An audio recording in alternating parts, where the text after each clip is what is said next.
Speaking of letdown, what? I was going to say, speaking of letdowns, yeah, talk a little Did Kong. you guys both see it? Yeah. Did you guys see it on the HBO Max, or did you go to see it in a theater? No, I wouldn't go to a theater yet. I saw it on the HBO. Okay, I went to a theater. Well, you went to a theater? Yeah, I wanted to see it on the big screen. I definitely was like, I've been waiting for this movie, since they mentioned that it was going to happen, that they announced that that would be the big, build up. This whole franchise was leading towards Kong versus Godzilla. I have maintained that I would sacrifice not seeing any Star Wars movie in that time since that announcement, or Marvel Cinematic Universe movie, if it meant that I couldn't see Kong versus Godzilla. That was the movie. That was my jam. That was all I was living for the last couple years. Was please God, let me be on. Let me make it to see this. You've blessed me with for many reasons. Seeing 3 Stanley Cups. I got to see the Devils win one, and I always didn't think I would. I got to see Tom Brady rule the world. I got to see. I made it finally. I made it long enough to see the remake of King Kong versus Godzilla. Mm. And you made it that far just to be like, fuck. Yeah, I was not too pleased with it. When are they going to drop the evil corporation angle? Never. No, that's it? Never. Because there wasn't any government in it. It's not like there was any government interaction, because usually it's government, military type shit, or evil corporation type shit in these situations. But you know what? But at least there are evil corporations still in this world, though. Amazon. Yeah. Making people piss in bottles and shit. I called that shit. Is Amazon evil? Oh, remember I said that during that Burrow commercial? I was like, Bezos is going to go down in the same fucking, it's going to be like... I believe you said Hitler. Mussolini, and Bezos. If you think Bezos is going down, you have no idea how the world works.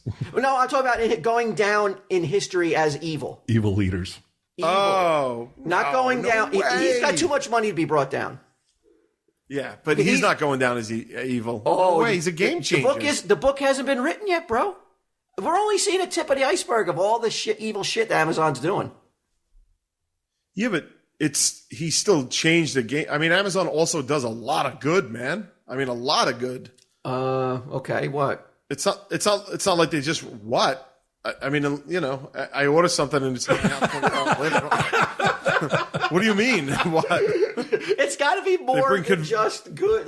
They're destroying the ozone layer by getting that shit to you that quick. Well, that's a whole different discussion, man. I don't know what to tell you, but so am I by driving to work. So what am I going to do? Fucking point at Amazon they're the monsters? But there's more people on the road. There's more cars on the road just by the fact that there's so many things that have to be somewhere overnight, though. But that's the thing, don't even have to be. Yeah, they don't have to be overnight.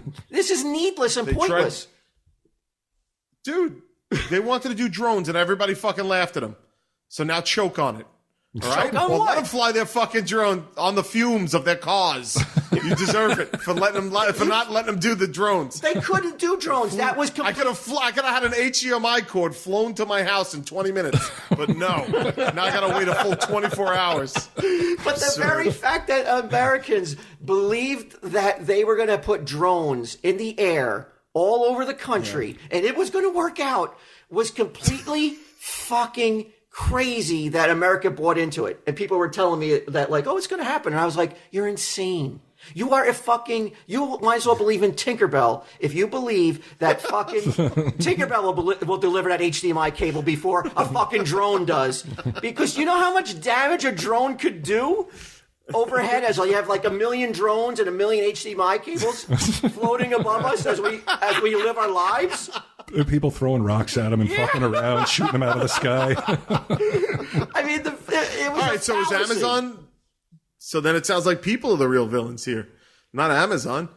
Well, they're definitely a part of it. There are many times where I'll order something from Amazon, and it'll be not an HDMI cable, but an HDMI cable, and by the next morning, I'm like, it's here. And not only is it here, but it's in a box so fucking big that I could have fit 30 HDMI cables in it. Yeah. This shit is going to fucking go south. I guarantee it. Right now, it's just the murmurs are starting. But the Bezos in effigy burning will happen at some point. Really? Wow. All right. Because this dude is fucking. He's all talk too. He's what is he, like a multi-billionaire?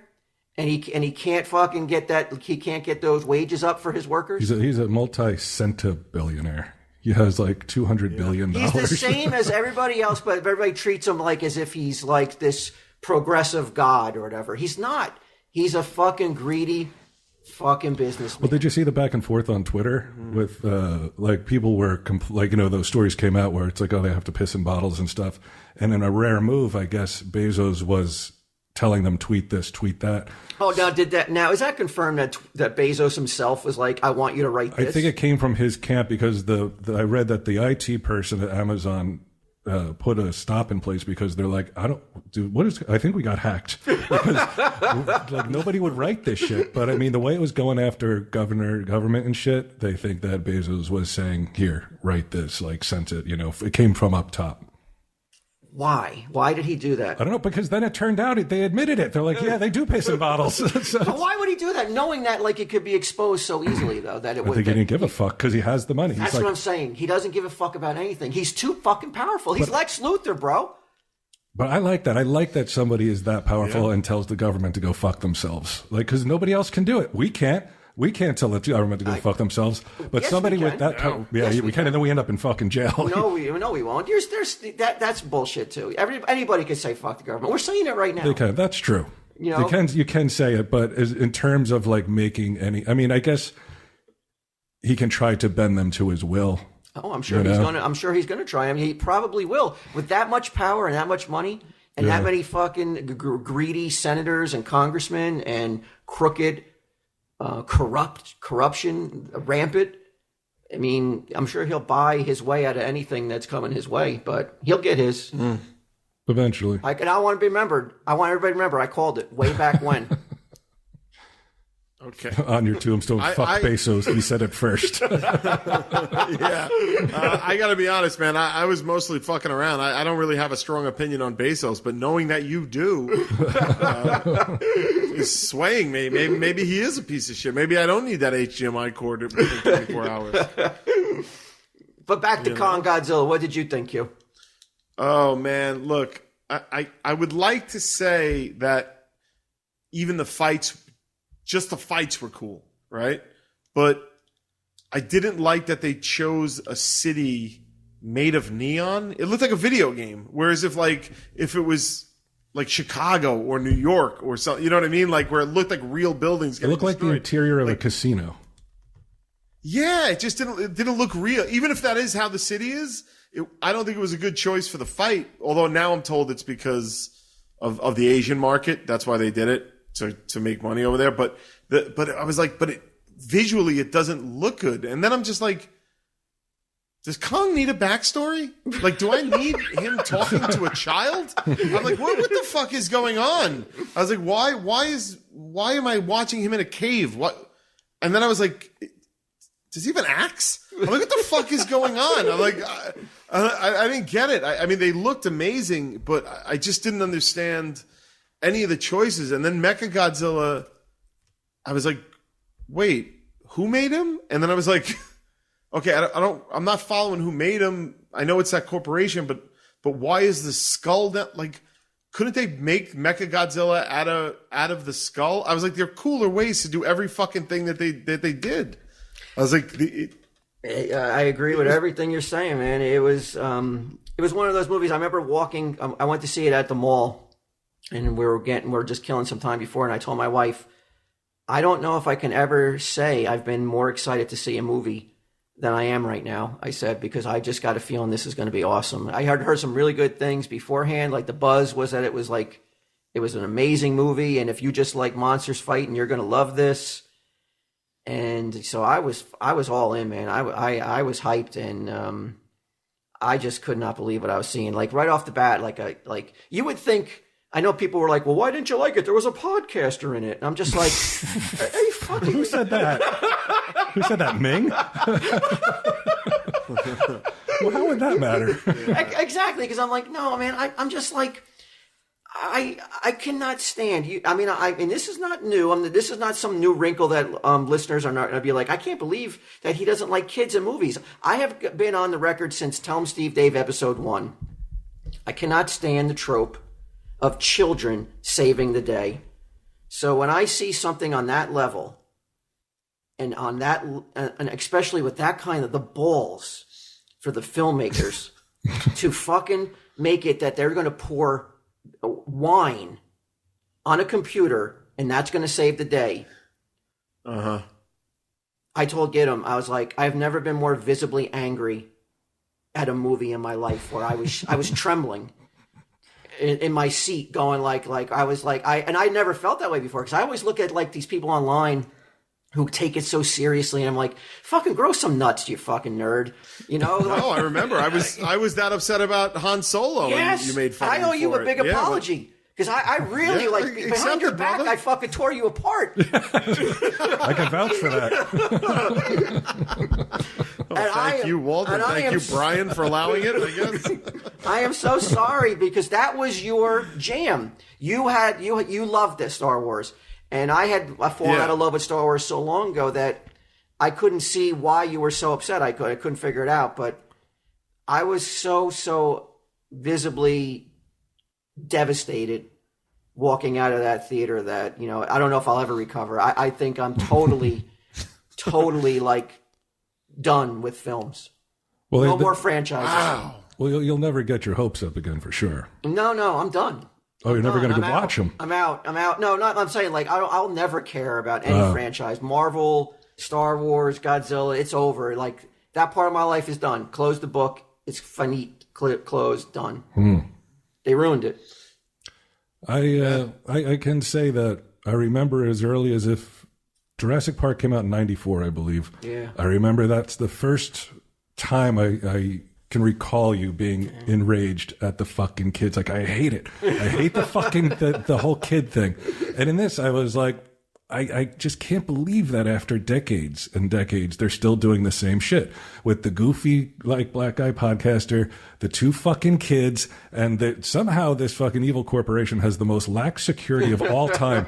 Like, the guys, that was crazy. Yeah, like, they're just walking around in these, like, upper like, high level security areas, and until they get to pour a little bit of wine on a keyboard, and they're like, hooray! I tell you, man, like, I know we talked about it in 2014, but, like, if I had a time machine and I went back to talk to my 2014 self after I saw Godzilla, and me and Sunday Jeff were jerking each other off in the theater, like how how happy we were. We were giving each other happy endings. Your wife's like, I never should have come. Should have just let you guys go.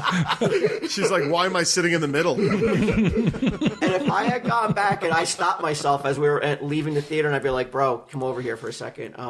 So in the finale, not only is Kong going to find a hollow Earth, but two kids are going to save it. The world. There's going to be flying machines that can fly through the center of the earth, defy gravity, and all this other bullshit that will ruin it, and will make Toho's Godzilla franchise look like fucking Schindler's List in terms of how serious and somber it fucking was. This American version, I would have spit in my older self's eye. I would have beat the shit out of myself for talking trash about the 2014 Godzilla. Me and Sunday Jeff, 2014 version of ourselves, would have beat the fucking shit out of 2020 version of myself. How did Sunday Jeff see it? He didn't see it yet. Oh, he hasn't seen it yet. But, like, it's weird how, like, the American franchise followed the same paths as the Toho version. Like, they start off making basically a disaster movie, not a monster movie, in the 2014 one, which is what Toho did. Made this phenomenal, dark, sinister disaster movie in which a radioactive dinosaur destroys a city, and whatever. And if you don't die in the rubble, you're going to die from radiation poisoning because of this monster. And there was no jokes, and there was no kid saving the day. But as the Toho franchise evolved, it became a cartoon, where the kids were hired to play real pivotal protagonistic roles where they had to have. Well, even Godzilla had a kid at one point, right? That little annoying thing. But just like the Toho version, you know, when America in the 2014 one hired that girl from Stranger Things, that was the beginning of the end, because you just couldn't hire that girl to play a victim or to play, you know, somebody running from Godzilla. She had to have